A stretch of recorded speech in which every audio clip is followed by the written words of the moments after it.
You know, usually when we talk about a musical rebellion, we picture smashed guitars, screaming vocals, and just like absolute unbridled chaos. Oh, totally. That classic punk rock image, right? Yeah, exactly. Total anarchy on stage, sweat flying everywhere, just defying every single rule of musical structure. Right. I mean, it is supposed to be loud, fast, and just aggressively in your face. Absolutely. That is the standard definition of musical rebellion. But what if I told you that one of the most influential musical rebellions of the 20th century sounded absolutely nothing like that? I would say you have my attention. Well, what if, instead of chaos, the ultimate rebellion was actually, mechanical, repetitive, completely hypnotic? Oh, wow. Okay. Yeah. Today, we are taking a deep dive into how a post-war musical movement from 1960s West Germany, which was built entirely on these relentless, unchanging drum beats, didn't just survive the decades. It did a lot more than just survive. Exactly. It morphed into this massive modern genre called Neo-Krautrock, and it is secretly shaping the soundscapes of the music you are listening to right now. It really is hidden in plain hearing. I mean, you might not know the name of the genre, but you absolutely know the feeling it creates in your brain. Right.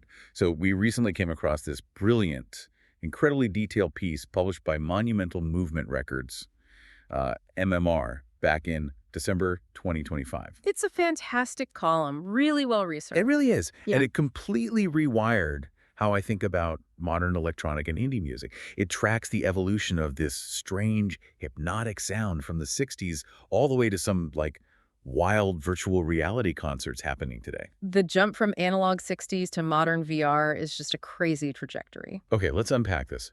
Because to understand why today's artists are hacking and upgrading this sound, we first have to rewind the clock, to understand the original rebellion. Yeah, you have to set the stage. Right, so picture late 1960s West Germany. Well, it is a profoundly unique and honestly really heavy cultural moment. Yeah, definitely. You have this post-war generation of youth who are coming of age in a country that is physically and psychologically divided. All right, the Berlin Wall is up, the tension is everywhere. Exactly.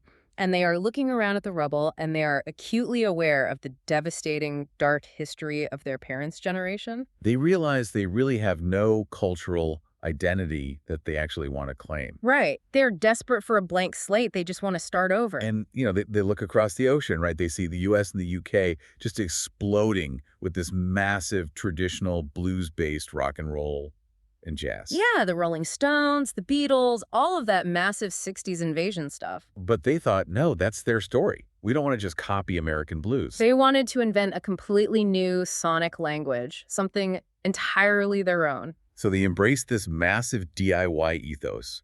They rejected commercial pop completely and started recording in these tiny, independent makeshift studios. Which is where the real magic happened. Out of that experimental friction, they birthed what became known as the motorik beat. The defining pulse of the entire genre. Yep. And to understand why it was so revolutionary, you really have to understand what it replaced. Okay, lay it out for us. Well, traditional rock and roll drums are all about groove, right? Yeah. They have swing and big flashy fills and cymbal crashes. Yeah, very dynamic and expressive. But the motorik beat, which the band knew really pioneered around 1971, stripped all of that away completely. Wow, so no fills at all. Barely any. It is essentially a relentless 4/4 drum pattern. And for anyone listening who isn't familiar with music theory, 4/4 just means counting to 4 over and over again. Like 1, 2, 3, 4. 1, 2, 3, 4. Exactly. It's the standard heartbeat of most modern music. But these German drummers weren't playing it like rock stars. They were playing it with this incredibly strict, almost scary mechanical precision. They were playing like machines. I mean, Jockey Liebeseit, the legendary drummer for the band Can, which formed back in 1968, he literally played with such unwavering robotic precision that people called him a human drum machine. That is insane to do physically. Right. No flashy drum fills, no dramatic cymbal crashes to tell the audience a chorus is coming. Yeah. Just a relentless driving pulse. And Can and New weren't alone in this. You had Kraftwerk, who famously released Autobahn in 1973. Oh, classic. Yeah, and they were taking that same mechanical beat and introducing these early, clunky analog synthesizers. Right, and you also had Tangerine Dream. Yep, and you had Faust dropping Faust the Fourth that exact same year.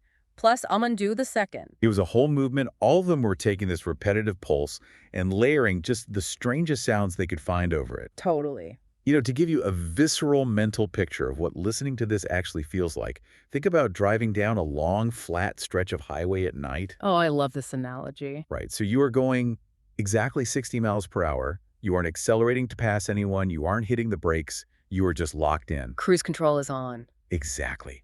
And the white lines on the road are just passing by in perfect rhythm. Flash, flash. Flash. Just relentless repetition. And after a few miles, it stops being about the destination. You sort of zone out. Yeah. And your brain enters this weirdly meditative state. Highway hypnosis. Yes. That is the traditional motorik beat. It's less about traditional rock and roll entertainment and entirely about hypnotizing the listener. What's fascinating here is how that single rhythmic choice completely shifted the foundational goal of music. What do you mean by that? Well, think about a traditional pop song. It's narrative. It takes you on a journey. There's an intro, a verse, a rising chorus, and a big climax at the end. Like a story with a timeline. Exactly. But this repetitive krautrock rhythm, it's not narrative, it's spatial. Spatial. Okay, explain that. Because the beat never changes, the music doesn't move forward, it expands outward. It created a trance-like experience that allowed these bands to take jazz horns, folk acoustic guitars, and classical string structures and just blend them into an atmospheric environment. Oh, wow. I never thought about it like that. Yeah, you didn't just listen to a krautrock song, you basically walked inside of it and looked around. And amazingly, that sonic environment survived. Which brings us to the resurrection. Right, the upgrade. Because, it's one thing for a niche, underground West German movement to have a moment in the 70s. It's another thing entirely for it to dominate modern sound design today. It really is. Moving into the 90s, and especially the 2000s, producers and artists essentially put this original krautrock DNA under a microscope and reverse engineered it. They cracked the code. Yeah. They took the rhythm, the repetition, and that electronic experimentation and upgraded it into what we now call Neo-Krautrock. And that upgrade is entirely driven by the explosion of digital technology. Oh, absolutely. I mean, Neo-Krautrock artists are doing things that Kraftwerk and Can could only dream of. The original pioneers had to literally cut pieces of analog tape with razor blades to create loops. Oh man, physical tape splicing. So tedious. Right. But today's artists have infinite digital canvases, which allows them to deepen the psychological effect of the music in real time. Let's break down exactly how they're doing this, because the mechanics from the source material are just wild. First, they are heavily utilizing polyrhythms. Which is a massive technical leap. Yeah.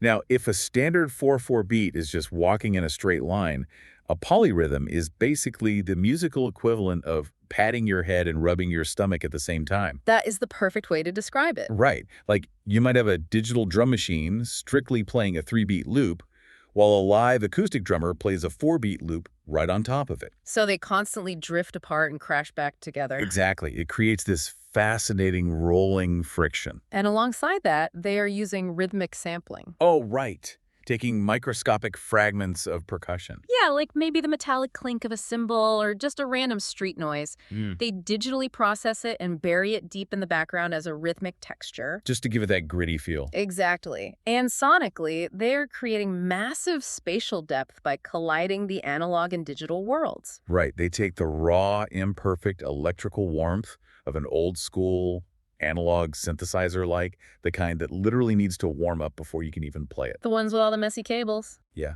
those. And they blend it with surgical, laptop-driven precision.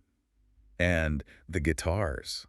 Oh man, they drench the guitars in heavy reverb, which makes it sound like the amp is inside a massive empty cathedral. It's a huge sound. They use delay pedals to make every note echo infinitely into the distance, and phasers, which create this swirling underwater wind effect. It creates a soundscape that feels ancient and futuristic all at once. Definitely. And crucially, they are intentionally throwing in dissonant, slightly off-kilter chords. Oh, that's interesting. Why? Well, just when your ear expects a nice, pleasant harmony, they play something a little bit unsettling to keep you on your toes. And perhaps most importantly, they are executing live BPM changes. Okay, BPM, that's beats per minute, right? The actual tempo and speed of the track. Exactly. In modern Neo-Krautrock, the band will subtly speed up or slow down the entire mechanical pulse on the fly to create dynamic tension. Okay, wait. I have to stop you there and push back on this because I am completely stuck on my highway analogy. Okay, lay it on me. If the entire magic, like the absolute soul of the original 1970s krautrock, was that strict, hypnotic, never-changing mechanical beat. Doesn't introducing tempo changes and bumpy polyrhythms completely ruin the trance? You'd think so, right? Yeah. I mean, if I'm driving down that dark highway, Uh-huh. zoned out, and you suddenly start pumping the brakes and swerving into another lane, I'm going to snap out of highway hypnosis immediately. Yeah. Doesn't this modern upgrade just break the spell? If we connect this to the bigger picture, it actually accomplishes the exact opposite. Really? How so? It doesn't break the trance, it modernizes it for the brain of a modern listener. Think about the psychological reality of the world we live in today compared to 1971. Oh, wow. Okay. Right, our baseline threshold for stimulation is astronomically higher now. We are wired for a constant barrage of information, multiple screens, endless scrolling, constant notifications. That's so true. We are just overstimulated all the time. Exactly. So if you take a modern listener whose dopamine receptors are completely fried, and you just play them a perfectly static, unchanging 4/4 beat for 10 minutes, they won't fall into a meditative trance. What will they do? They will just get bored and skip the track. Ah, so the modern attention span requires a completely different kind of trap. Exactly. Yeah. The highway has to be more interesting to keep you looking at the road. That makes total sense. So what modern tools allow Neo-Krautrock artists to do is embed micro details. Within that larger, seemingly repetitive structure, they are hiding tiny shifting layers of environmental sounds. So it's not actually totally repetitive. Right. Those dissonant chords act as microdoses of chaos, and the subtle tempo shifts speeding up and slowing down act as the track literally breathing. Wow. It gives your hyperactive modern brain just enough complex data to chew on so that it stays locked into that meditative state without ever realizing it's being manipulated. That is absolutely brilliant. It's like hiding a complex maze inside a straight line. That's a great way to put it. The conscious brain is trying to solve the polyrhythm, while the subconscious brain is just floating in the trance. Exactly. Well, to really grasp what this collision of analog warmth and digital complexity actually sounds like, we have to look at the modern masters of the genre that the MMR piece highlights. Right. There are two acts that really define this space right now. And the first is Tropic of Cancer, Yeah, they have been active since 2002. which is wild. They've been navigating the bleeding edge of this modern revival for over 2 decades. If you want to hear what this genre is all about, you have to listen to their 2015 album, Modern Rituals. Oh, it's a masterpiece. There is a track on there called Ritual 1. When you press play, the first thing that hits you is that classic, relentless motorik thud-thud-thud. The heartbeat. Right. Yeah. But it doesn't stay bare. Mm. Slowly, these floating ambient synthesizers roll in like a thick fog. It's so atmospheric. And if you wear good headphones, you hear this incredibly detailed micro noise, tiny static pops and clicks scurrying around the edges of your ears. It really pulls you in. And on their track Transcendence, they demonstrate that spatial depth perfectly. Oh, the guitars on that track are insane. Yeah, they are so heavily affected by reverb and delay that it doesn't even sound like a guitar anymore. It sounds like a choir echoing in a canyon, trading places with the deep sub-bass of the synthesizers. But the wildest part is how they pull this off live. Right, because they aren't just standing behind a laptop hitting a spacebar. Not at all. They are looping drums, vocals, and synths in real time on stage. It's all happening live. The lead artist is playing a guitar riff, tapping a pedal to record it, letting that loop play, and then immediately jumping over to a synthesizer to layer a bass line. Just building the track from the ground up. Yeah, recording that and building the entire dense studio track from scratch, layer by layer, right in front of a live audience. Which requires an immense amount of cognitive bandwidth. The timing has to be mathematically flawless. Then you have a band like Pandalux, who formed a bit later in 2005. They have a very different energy. Very different. Their 2020 EP, Electric Forest, takes a much grittier, more aggressive approach. It's definitely heavier. On their track Looped Horizons, instead of ambient fog, they are stacking these heavy, jagged, raw guitar loops right on top of pristine, crystalline synthesizers. It's a much more forceful collision of man and machine. Exactly. And on Digital Canopy, they build these intricate, overlapping polyrhythms almost entirely out of electronic architecture. And their live show is this chaotic tightrope walk of raw human playing mixed instantly with digital samplers. Here's where it gets really interesting for me. Okay, what is it? When I picture these live looping performances, laying down the drum, then the bass, then the guitar, letting it all spin together, it reminds me of watching a digital painter on a computer screen. Oh, like a speed painting video. Yes.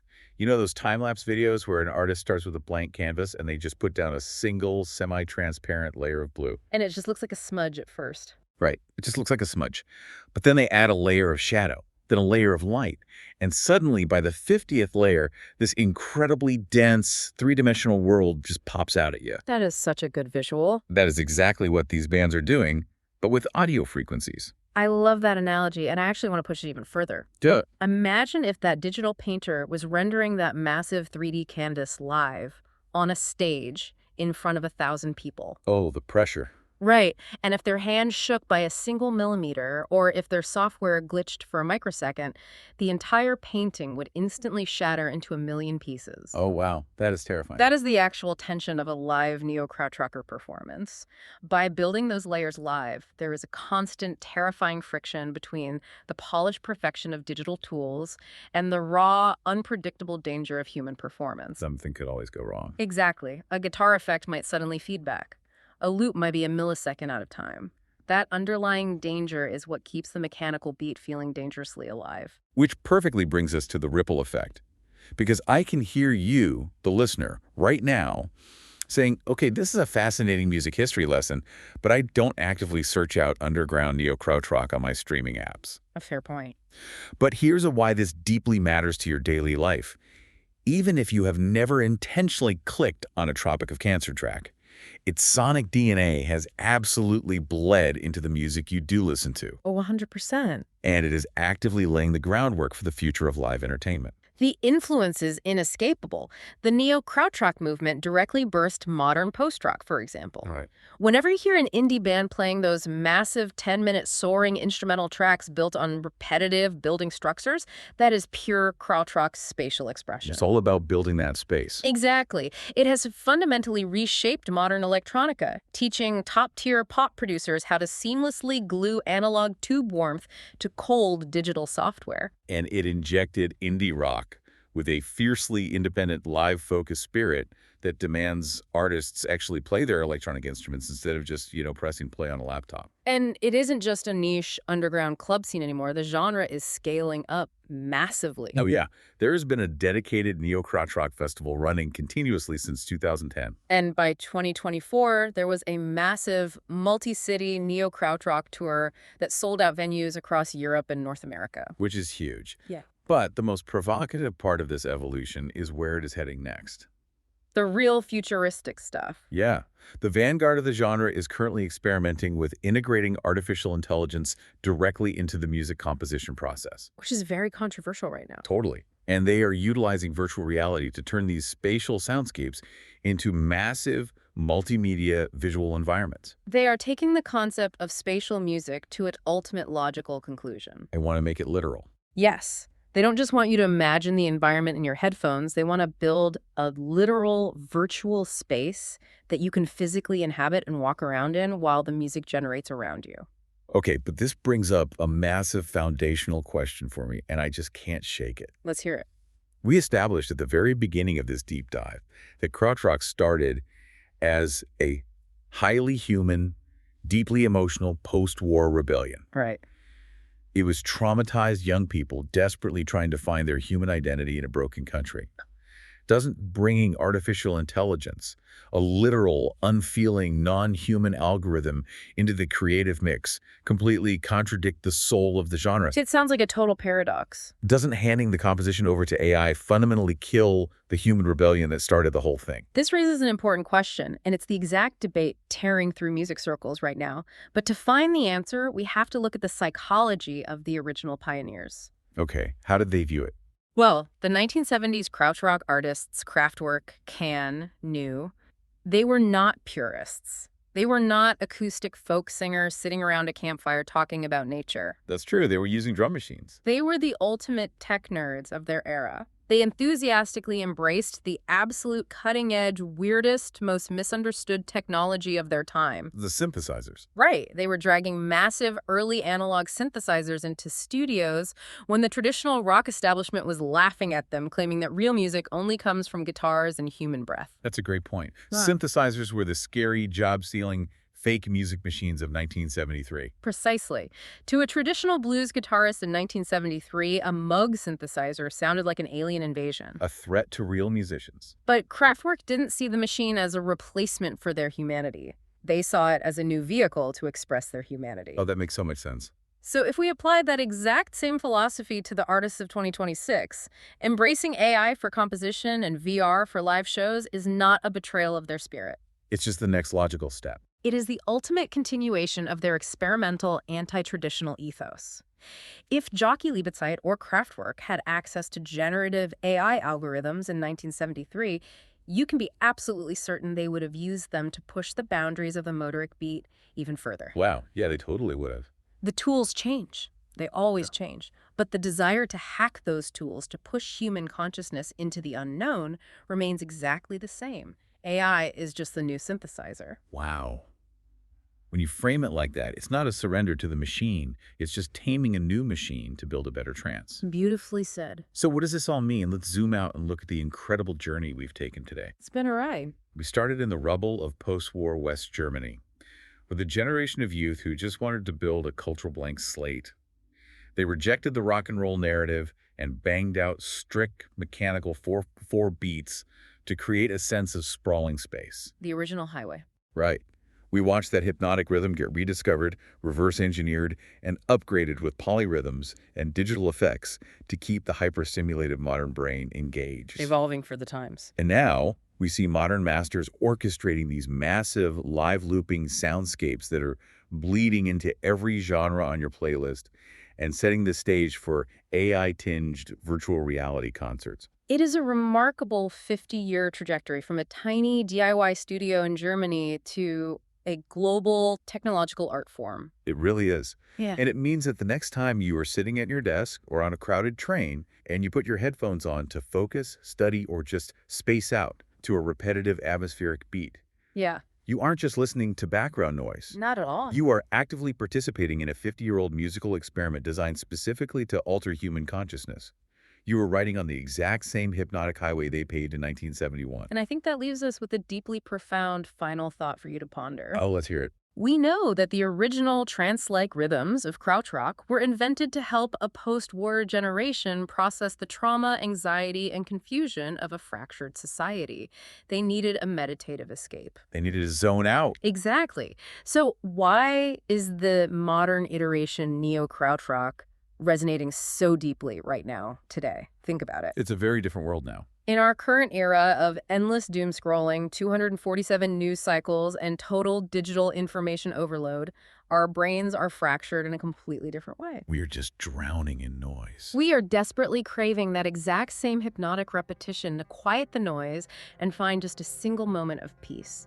The world outside got infinitely louder, and so the musical trance had to get deeper. Wow. It makes you wonder, when this current level of digital noise becomes completely unbearable, what will the next generation invent to escape it? I love that. Yeah. We will leave you with that thought. Keep listening, keep questioning the music you hear, and we'll catch you on the next deep dive.